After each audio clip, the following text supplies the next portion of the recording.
Halo semuanya, selamat datang di channel Auto Driver. Ini adalah spesies paling baru dari Mercedes-Benz. Belum pernah sebelumnya itu dibuat oleh Mercedes-Benz. Ini adalah pertama kalinya Mercedes-Benz mengeluarkan kelas baru yang bernama GLB Class. Jadi ini adalah SUV dari Mercedes-Benz yang dibangun dari basis mobil compact Mercedes-Benz. Jadi dia satu basis dengan A-Class, B-Class, CLA-Class, GLA-Class. Tapi ini adalah salah satu produk yang paling menarik karena dia adalah yang terbesar dari keluarga compact Mercedes-Benz, bentuknya SUV dan 7-seater. Sekarang kita akan coba tes mobil ini dalam jangka yang panjang. Sebelumnya kami sudah pernah membuatkan first impression mobil ini. Anda bisa klik linknya di atas. Kami melakukan first impression di Indonesia dan di Frankfurt, tempat saya pertama kali bertemu mobil ini di tahun 2019. Tapi sekarang kita sudah dapat unitnya untuk dites jangka panjang dan kita bisa rasakan bagaimana rasanya di jalan serta apa saja plus dan minusnya.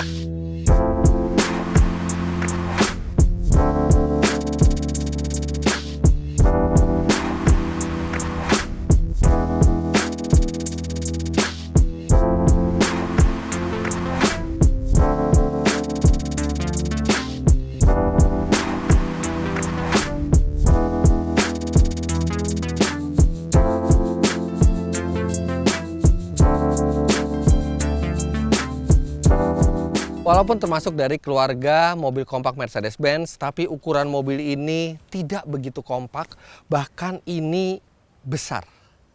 Anda bisa lihat mobil ini panjang, kemudian mobil ini juga cukup lebar. Bahkan faktanya, mobil ini itu hampir 5 cm lebih panjang kalau kita bandingkan dengan Mercedes-Benz M-Class. Generasi pertama, M-Class itu yang sekarang menjadi GLE Class yang sudah jauh lebih besar lagi. Jadi ini mobil memiliki ukuran yang proper. Tapi karena dia masih masuk keluarga kompak dari Mercedes-Benz, yang di balik kap mesin ini juga ukurannya sangat kompak. Lihat ini, betapa ringkasnya mesinnya, bahkan kap mesinnya aja terlihat terlalu besar untuk mesin ini. Karena memang ukurannya dari mesin ini hanya 1332 cc.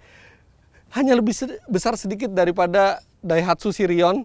Tapi mesin ini sangat bertenaga karena dilengkapi dengan turbo sehingga menghasilkan 163 HP dan torsi 250 Nm. Dan tenaga tersebut disalurkan ke dua roda depan melalui transmisi dual clutch 7 speed. Mesin dan transmisi dan penggerak ini sama persis dengan Mercedes kompak lainnya seperti A-Class, B-Class, CLA-Class, dan GLA-Class yang terbaru atau A200 sedan. Ini sama persis mesinnya, dan berdasarkan pengalaman kami dari model yang lain, ini mesin memang halus dan bertenaga, juga irit. Menurut klaim Mercedes-Benz, mesin ini bisa menghela GLB 200 0 sampai 100 km per jam dalam 9,1 detik. Tapi itu adalah angka klaim yang nantinya juga angka aktualnya di Indonesia akan kita tes saat berjalan dengan mobil ini. Secara umum kami sangat suka dengan tampilan eksterior dari GLB Class ini karena walaupun dia satu basis dengan GLA Class, tapi dia terlihat bukan hanya lebih besar tapi juga lebih maco dengan garis bodi yang lebih mengotak, yang lebih mengesankan sebuah SUV sejati. Bahkan kami berpikir mobil ini rasanya lebih cocok kalau dibilang sebagai penerus dari GLK Class. Ada GLK Class walaupun tidak masuk ke Indonesia. Anda bisa lihat gambarnya seperti ini, GLK Class, dan ini rasanya cocok sekali kalau jadi penerusnya karena bentuknya mengotak, gagah, dan ini bagian belakangnya juga mirip dengan yang dimiliki oleh GLE Class. Dan mobil ini dalam keadaan standar sudah dilengkapi dengan power backdoor, dan ini cukup cepat dan halus suaranya power backdoornya, dan Anda mendapatkan space yang luar biasa di belakang. Ini bisa koper besar 2 buah masuk ke sini. Anda bisa membawa peralatan liburan keluarga, itu benar-benar lega sekali space-nya. Bahkan kalau masih kurang, Anda bisa melipat lagi bangku baris kedua itu secara rata semuanya sehingga menghasilkan space yang luar biasa karena ya GLB itu basisnya juga dari B-Class. B-Class itu adalah A-Class yang lebih praktis, jadi ini bisa dibilang seperti GLA yang lebih praktis. Jadi lega sekali dalamnya, tapi kalau Anda sedang tidak membawa barang, Anda bisa melakukan ini. Anda punya 2 tempat duduk lagi di belakang yang bisa diduduki. Jadi mobil ini adalah 7-seater. Well, sebenarnya nggak persis 7-seater, tapi lebih ke arah 5+2. Karena 5 orang dewasa bisa duduk secara nyaman di dalam. Dan Anda bisa lihat footage-nya pada saat saya mencoba bangku paling belakang ketika bertemu mobil ini di Frankfurt, sempit. Karena memang bangku yang paling belakang ini hanya cocok untuk anak ya mungkin sampai 11-12 tahun ya. Hanya untuk anak kecil di belakang, tapi itu sangat menarik. Karena Anda bisa membawa 5 orang dewasa plus 2 anak, artinya bisa seluruh keluarga itu dibawa. Dan GLB Class ini juga untuk keluarga muda, jadi kemungkinan Anda juga memiliki anak yang lumayan kecil gitu ya. Itu bisa diletakkan di belakang, bisa duduk secara nyaman. Walaupun untuk orang dewasa ya bisa sih, tapi bukan untuk perjalanan yang jauh. Dan ini luar biasa, artinya ini adalah platform kompak dari Mercedes-Benz yang paling praktis, paling lega, akomodasi penumpangnya paling banyak, dan jujur saja yang bentuknya kami paling suka. 2 buah lubang knalpot itu bukan lubang knalpot sungguhan, mereka lubang-lubang palsu. Tapi memang harus diakui bahwa lubang palsu ini membuat aksen mobil itu menjadi lebih sporty. Dan di sini ada chrome. Dan Anda bisa ngaca di chrome ini agak agak unik menempatkan chrome di bawah dari bumper. Kemudian untuk pelek, mobil ini menggunakan pelek 18 inci. Dan bentuknya sepintas itu seperti palang 5. Tapi sebenarnya di samping tiap palang ini ada tutup juga warna hitam. Jadi ini sebenarnya peleknya lumayan tertutup. Ini khas pelek mobil-mobil eco sebenarnya. Mobil-mobil yang mementingkan konsumsi bahan bakar baik. Karena desain seperti ini itu mengurangi hambatan angin dari pelek. Sebenarnya saya lebih suka kalau misalnya benar-benar hanya palang 5 yang tegas. Tapi ya untungnya ini tutupnya warnanya hitam, jadi sekilas tidak terlihat. Baru kalau Anda melihat dari dekat, oh ya ini bukan pelek yang sporty, tapi pelek yang lebih ke arah eco. Perpaduan warnanya juga keren ya. Hitam doff, warna asli mobilnya, di sini chrome. Kemudian di sini aluminium doff, warna silver, aluminium doff. Dan roof railnya juga bikin mobil itu semakin terlihat gagah. Sekarang kita lihat bagian belakangnya. Walaupun bagian yang paling belakang itu tadi saya bilang memang lebih cocok untuk anak kecil, tapi Mercedes-Benz merekomendasikan bisa diduduki orang hingga 169 cm. Masih aman duduk di situ. Bukan masih nyaman ya. Kalau menurut saya ya mungkin di bawah 150 cm masih nyaman. Kalau dari 150 sampai 170 atau 169 itu tidak nyaman duduk di belakang.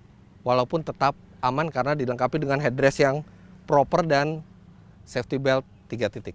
Sekarang kita lihat baris tengahnya.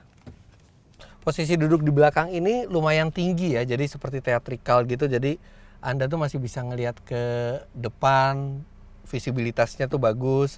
Dan ini headroomnya juga masih lega. Nah, ini legroomnya, Anda bisa lihat ini nggak begitu besar. Ini posisi mengemudi saya di depan, saya tingginya 177 cm. Dan ya mungkin tersisa 4 atau 5 cm yang mana masih oke. Tapi Anda harus tahu bahwa ini kursi bisa maju mundur. Dan ini posisi udah hampir maju. Nah ini yang posisi yang paling maju. Jadi sedikit lebih lega di belakang. Saya masih ada legroom ya sedikit banget, tapi masih bisa duduk. Tapi kalau nggak ada orang di belakang atau di belakang hanya barang, ini bisa saya mundurkan. Wah, ini jadi sangat lega.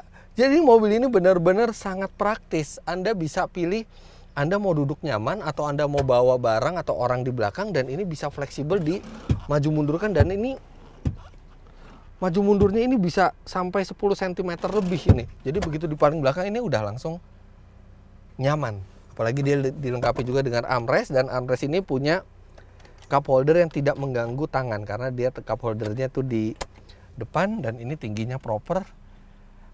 Emang nggak empuk sih, kursinya agak kaku bagian sandarannya, tapi minimal cukup tinggi dan cukup lega. Kemudian di belakang ada 2 buah USB slot, walaupun memang USB-C semua di mobil ini.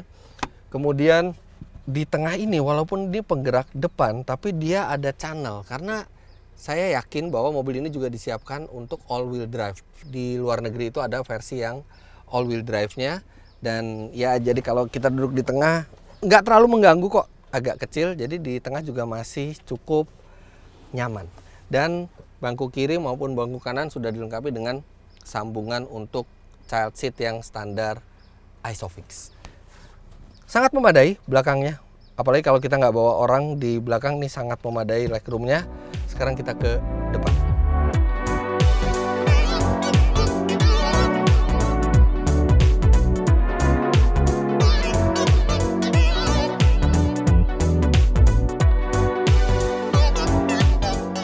Seperti halnya mobil kompak Mercedes-Benz lainnya ya, di keluarga kompak Mercedes-Benz, ini instrumennya luar biasa futuristis. Sangat suka melihatnya, warnanya cerah, resolusinya sangat baik, instrumennya digital dan Anda bisa memilih beberapa style dan informasinya sangat lengkap. Serta mobil ini juga sudah dilengkapi dengan MBUX yang Anda bisa melakukan perintah suara untuk melakukan beberapa perubahan di mobil. Anda tinggal sebutkan kata kuncinya. Hey Mercedes, How may I help you? turn interior light to red. Okay, I'm changing the color. Haha, seperti itu. Suaranya mungkin agak kecil ya karena saya set agak kecil, tapi Anda sudah mendapatkan sistem konektivitas terbaru dari Mercedes-Benz. Walaupun ada konsekuensinya, sistem konektivitas terbaru ini memiliki USB slotnya, semuanya adalah USB-C. 1 di depan, 1 di konsol tengah, dan 2 di belakang. Di baris paling belakang juga ada 2 lagi. Ini benar-benar tidak ada USB biasa sama sekali. Jadi untuk mengkonekkan gadget Anda, kalau gadget Anda belum USB-C untuk chargernya, Anda butuh adapter seperti ini. Tapi untungnya ketika Anda sudah menggunakan adapter seperti ini dan Anda hubungkan ke gadget Apple misalnya, dia sudah dilengkapi dengan Apple CarPlay. Jadi akan sangat mudah buat Anda melakukan panggilan telepon, menerima telepon, atau untuk memilih lagu, atau untuk navigasi seperti Waze atau Google Maps. Ini sangat mudah karena sudah menggunakan Apple CarPlay. Tapi ya itu, Anda butuh adapter. Lainnya sama dengan Mercedes-Benz kompak lainnya. Dan saya sangat suka desain dari dashboardnya ini. Walaupun ada hal yang tidak begitu saya suka di dashboard atau di interiornya, itu adalah beberapa pemilihan materialnya. Misalnya material di trim pintu ini, kemudian material di pilar B ini kurang terasa mahal. Material kursinya juga ini lebih ke arah durable ketimbang kemewahan, tapi ada juga sejumlah material yang fantastis. Seperti ini aluminium warna silver dove, material black pianonya, apalagi yang di sini nih di belakang setir itu keren sekali. Dan kalau siang memang Anda bisa melihat beberapa material yang kurang terkesan mahal itu, tapi kalau malam ini mobil kesannya sangat mahal karena ada ambient slide-nya di pintu, di dashboard yang ini keren sekali kalau malam, dan ada paduan warna juga. Secara total Anda bisa memilih 64 warna untuk kabinnya. Juga sejumlah kombinasi warna, bahkan sampai animasi warna juga. Keren kalau malam, tapi memang kalau siang ada beberapa material yang membuat mobil ini terasa kurang mahal. Tapi kalau fiturnya lengkap, dia sudah dilengkapi dengan cruise control, dia dilengkapi dengan touchpad seperti ini, kamera mundur, kamera 180 ya, bukan 360 tapi 180, lumayan besar jangkauannya. Kemudian ada sejumlah mode berkendara yang bisa dipilih dari Eco, Comfort, Sport sampai individual, dan posisi mengemudinya juga pas, setirnya juga jatuh di tengah, tidak offset sedikit ke kiri, pengaturannya bisa tilt, teleskopik yang cukup luas dan membuat Anda itu gampang mendapatkan posisi duduk yang nyaman. Jok sudah elektrik kanan dan kiri dan masing-masing memiliki 3 buah memori. Oke, tapi kalau detail-detail lainnya seperti first impression Anda bisa lihat di video first impression kami. Tapi di video ini yang paling penting adalah bagaimana rasanya mobil ini untuk dikendarai. Jadi sekarang saya akan mulai berjalan. Tapi ini sekarang di luar panas banget, 35 derajat Celcius. Dan kebetulan mobil tes kami ini saking barunya, karena kami mengambil mobil ini bersamaan dengan hari launching, itu jadi belum dipasang kaca film sama sekali. Tapi jangan khawatir, supaya kami bisa melakukan review secara lebih nyaman, kami akan pasangkan dulu kaca film premium terbaik untuk mobil ini. Let's go.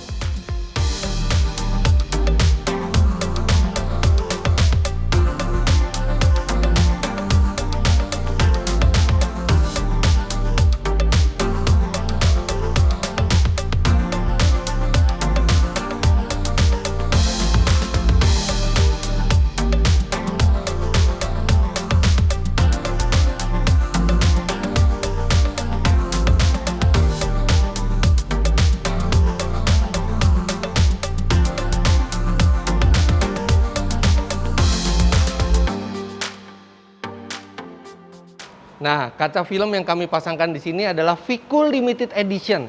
Itu adalah kaca film termahal dengan performa terbaik dan persediaannya terbatas.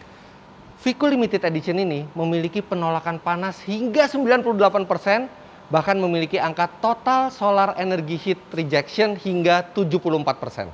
Pemasangan kaca film Vicul di mobil itu dilakukan oleh teknisi yang sudah disertifikasi secara profesional, jadi sangat menguasai setiap detail pemasangan, juga sangat presisi dan sangat ahli dalam memasang kaca film. Vicul Limited Edition ini hanya tersedia 999 paket di Indonesia, jadi sangat eksklusif. Dan setiap kali pembelian Limited Edition ini, Anda akan mendapatkan kartu khusus Limited Edition yang ada nomor serinya sesuai dengan produk yang dipasangkan di mobil, serta Anda juga akan mendapatkan emblem kristal I'm Vicul dalam sebuah box yang eksklusif.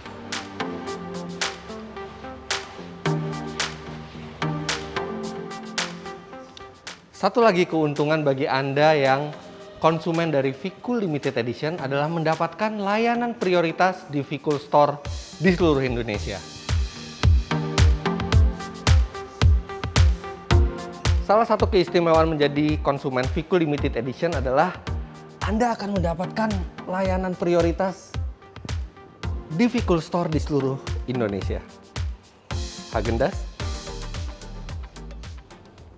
Nah, ini dia kartunya. Wow, eksklusif sekali.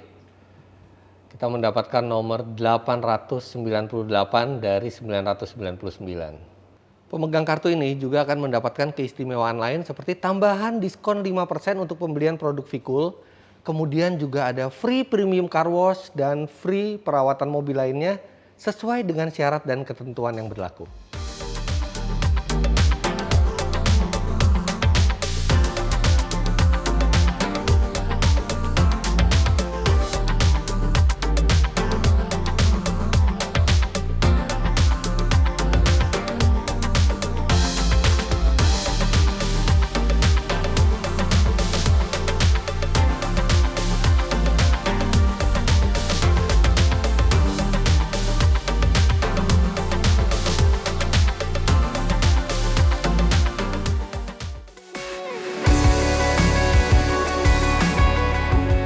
Setelah kaca film terpasang, kami pun menjalankan mobil ini.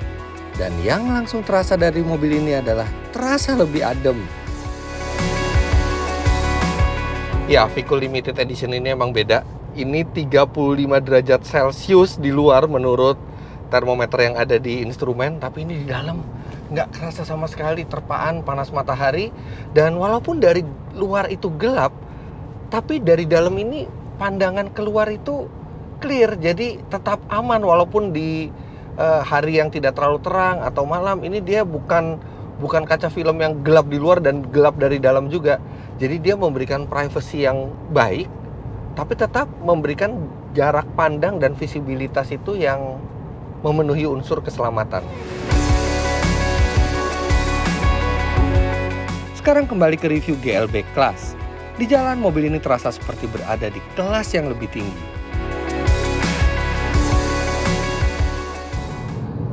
Iya, mobil ini terasa dewasa. Dan dia terasa cukup besar. Anda tidak akan merasa Anda mengendarai Mercedes-Benz yang berbasis mobil compact mereka, tapi terasa cukup besar, proper ukurannya, tapi tidak sampai mengintimidasi. Jadi tetap asik dikendarai sendiri, tapi Anda tidak akan merasa bahwa Anda mengendarai mobil compact.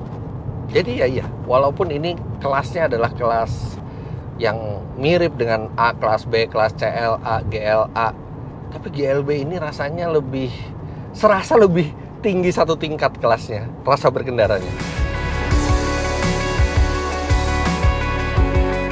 Merancang suspensi SUV compact yang bisa memuat 7 orang tidaklah mudah. Namun, Mercedes-Benz berhasil melakukannya dengan sangat baik.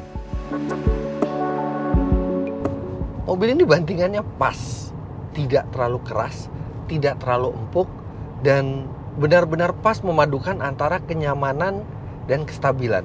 Karena agak sulit sebenarnya merancang suspensi SUV yang tidak terlalu besar, jadi yang masih bisa dibilang compact, tapi yang bisa memuat 7 orang. Karena bobot di dalam mobil antara 1 orang dan 7 orang, itu secara persentase pengaruhnya cukup besar terhadap bobot mobil tersebut.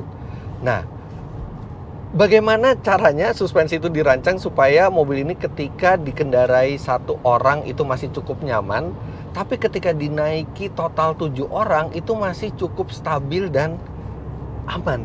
Dan mobil ini berhasil melakukannya. Ketika saya bawa sendiri seperti sekarang, ini masih terbilang nyaman. Bukan yang nyaman-nyaman sekali, tapi masih sangat masuk akal kenyamanannya. Dan ketika diisi 7 orang, itu juga kestabilannya juga masih terjaga. Good job Mercedes-Benz. Saya sangat suka karakter bantingan dari GLB 200 ini. Walaupun dia kecil dan dia bisa 7 penumpang, tapi akhirnya dapat titik yang pas untuk suspensinya. Masih nyaman, tapi tidak mengorbankan kestabilan terlalu banyak. Pengendalian dan kestabilannya juga cukup impresif, mengingat ini adalah SUV yang bisa membawa 7 penumpang dan ukurannya cukup besar, tapi tikungan itu masih bisa dilalui dengan presisi. Pada saat kami post mobil ini di Instagram, ada yang menanyakan, bagaimana kalau diisi 7 orang penumpang? Bukan masalah kestabilannya, tapi ambles apa enggak? Ya mungkin ada LCGC yang 7 penumpang yang waktu itu sempat isunya cukup viral karena ketika diisi 7 orang itu ambles sampai ban itu masuk ke dalam spakbor. Tapi kira-kira kalau GLB gimana? Kita coba aja. Untuk keperluan ini kami minta 7 orang di kantor untuk masuk ke dalam mobil ini. Dan seperti Anda bisa lihat, tidak ambles sama sekali. Jadi mobil ini aman untuk 7 orang. Kelihatan suspensinya masih memiliki jarak main dan tidak terlalu mentok. Dan ya namanya Mercedes-Benz, keselamatan dari mobil ini fiturnya juga banyak. Airbag ada 8, ditambah masih ada knee bag lagi. Jadi airbag untuk lutut ketika kita tabrakan melindungi lutut kita. Kemudian dia juga dilengkapi dengan blind spot monitoring, kemudian active brake assist yang kalau misalnya kita mau menabrak mobil depan dia akan kasih peringatan, dia kasih peringatannya visual, kemudian peringatan suara, dan kalau kita memang mau menabrak dia akan mengintervensi rem supaya resiko tabrakannya lebih rendah. Begitu juga ketika kita mundur ada sesuatu, dia bisa langsung mengerem. Kemudian mobil ini juga memiliki warning untuk kelelahan kita, dia bisa mendeteksi dari gerakan setir dan gas kapan kita lelah. Kemudian mobil ini juga dilengkapi sama seperti semua Mercedes-Benz lainnya, itu parkir otomatis. Dan parkir otomatisnya ini membuat kita parkir lebih mudah dan lebih aman, karena dia juga akan mengerem otomatis kalau mau menabrak satu obstacle. Walaupun mesinnya kecil, tapi performa mobil ini cukup menggigit. Memang dia tidak akan bisa sekencang A-Class misalnya, karena mesinnya sama, tenaganya sama, torsinya sama, tapi dia bobotnya lebih berat. Namun masih sangat reasonable performanya. Di A-Class 0 sampai 100 km per jam bisa tuntas dalam 8 detikan, dan di mobil ini pengetesan kami sendiri di Indonesia itu menghasilkan angka 9,3 detik untuk 0 sampai 100 km per jam. Artinya masih di bawah 10 detik, masih tenaga yang atau akselerasi yang memadai. Kemudian untuk konsumsi bahan bakarnya juga impresif, karena ya mesinnya kecil sekali, hanya 1332 cc. Jadi di rute dalam kota dengan kecepatan rata-rata 22 km per jam, mobil ini bisa mencatat 11,3 km per liter. Sedangkan di tol dengan kecepatan rata-rata 90 km per jam, mobil ini bisa mencatat 18,2 km per liter. Di lain sisi ada beberapa hal yang agak mengganggu. Di samping beberapa hal yang sudah saya sebutkan sebelumnya, ada beberapa lagi yang agak mengganggu.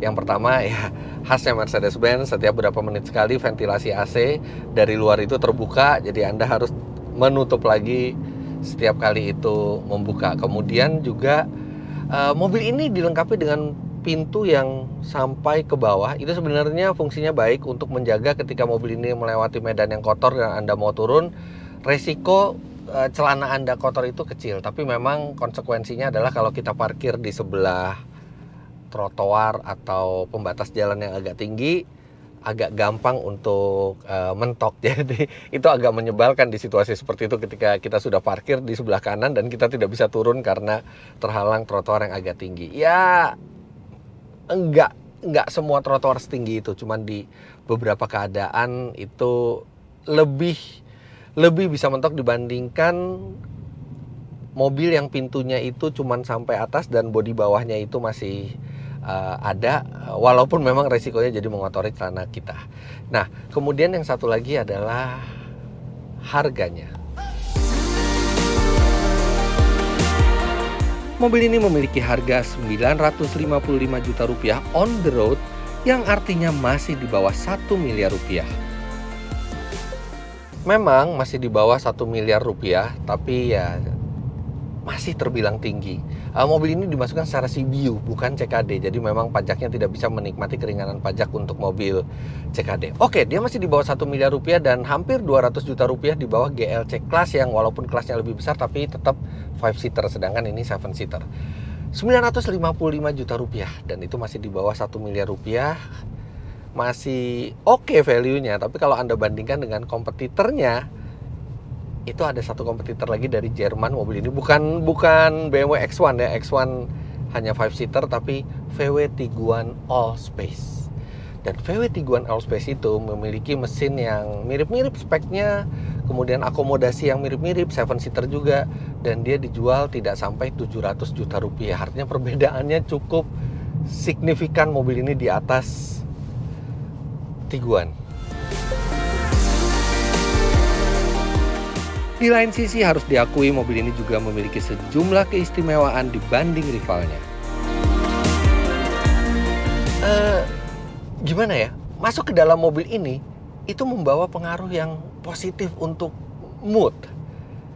Kita lebih ceria gitu masuk ke dalam mobil ini. Mungkin juga pengaruh dari instrumennya yang canggih dan futuristis, fitur-fiturnya, ventilasi AC-nya yang bentuknya juga keren seperti pelek dengan gradasi warna ambient slide di pintunya juga membuat mood itu enak di dalam mobil ini. Kemudian mobil ini juga lebih fun to drive dibandingkan Tiguan Allspace. Saya nggak bilang Tiguan Allspace itu tidak asik dikendarai ya. Mobil itu enak dan proper untuk dikendarai, terasa premium juga. Tapi GLB kelas ini lebih menggugah untuk dikendarai.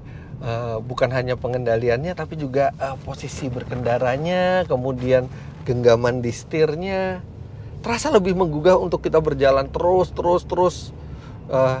berjalan jauh. Lantas bentuk eksteriornya, walaupun bentuk adalah sesuatu yang relatif, tiap orang beda, tapi kami suka dengan desain dari GLB kelas ini yang lebih maco tapi juga keren. Dan ada satu lagi kelebihan mobil ini, yaitu emblem Mercedes-Benz. Bagaimanapun juga Mercedes-Benz memiliki reputasi yang kuat sebagai mobil mewah, mobil yang memberikan yang terbaik. Motonya aja the best or nothing kan. Dan ini adalah salah satu pabrikan mobil yang paling ternama dan memiliki usia paling senior atau paling tua di dunia otomotif. Jadi pengalamannya sudah sangat banyak dan ada kebanggaan tersendiri membawa mobil bermerek Mercedes-Benz. Secara umum kami suka mobil ini. Lebih tepatnya sebenarnya kami suka dengan ide Mercedes-Benz menciptakan GLB Class ini karena platform compact dari Mercedes-Benz yang biasanya itu untuk pengemudi yang individual, berkendara sendiri atau hanya dengan keluarga kecil, tiba-tiba mereka membuat versi 7-seaternya dalam bentuk SUV sehingga mobil ini bukan hanya fleksibel ke segala medan tapi juga fleksibel untuk membawa barang atau penumpang dan masih tetap asik dikendarai sendiri serta terasa seperti kelas di atasnya. Ini adalah salah satu SUV Mercedes-Benz favorit saya. Good job Mercedes.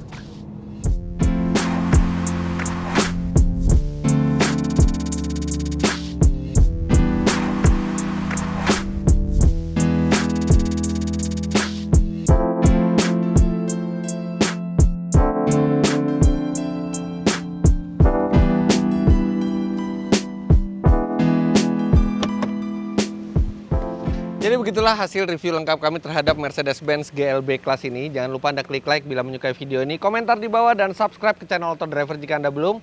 Main-main ke web kami di www.autodriver.com serta download aplikasi kami Autodriver di Google Play Store. Terima kasih banyak Anda sudah menyaksikan. Sampai jumpa di video selanjutnya. Bye-bye.